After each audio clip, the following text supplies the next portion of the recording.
Welcome back to this special edition of Inside NAU. We're joined by Dr. Laura Huenneke. She's Vice President for Research here at Northern Arizona University. Our next story is set in the geology department on campus. Researchers here have been studying earthquakes for nearly 50 years.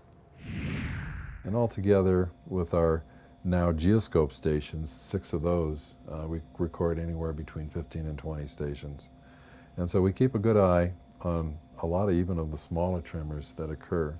What you see on the screen is actual real-time ground movement that's occurring at the different stations, and so the wiggly lines that you see are actually the ground moving at those sites. This is part of the Arizona Earthquake Information Center, which records seismological activity with monitoring sites from southern Utah and throughout northern Arizona. This is one of just 4 state earthquake centers in the United States, and it's located in the geology department at Northern Arizona University.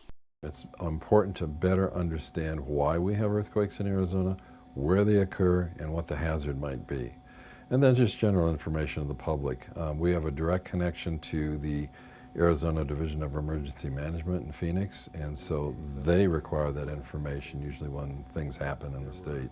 Earthquake monitoring in this region began 47 years ago, but the center maintains data no one else has, records dating back more than a century.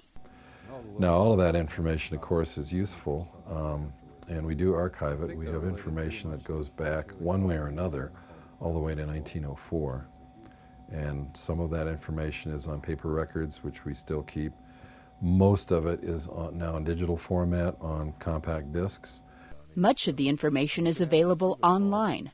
Dr. Brumbaugh says if someone were preparing to build a home, it might be beneficial to look at the fault lines map of an area. Arizona has less seismologic activity than some other states, but there have been significant quakes in the early 1900s and more recently.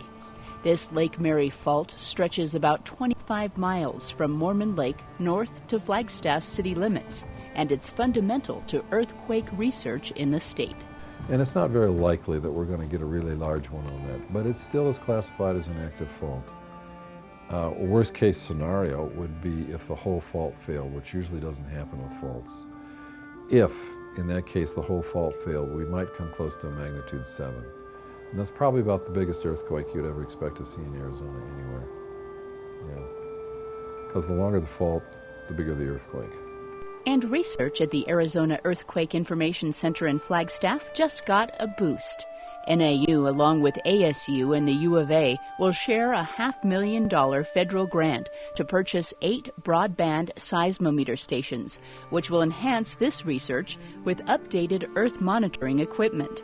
The grant money will also facilitate creation of a seismic network, so the information collected here in Flagstaff could more readily benefit geoscientists in other areas.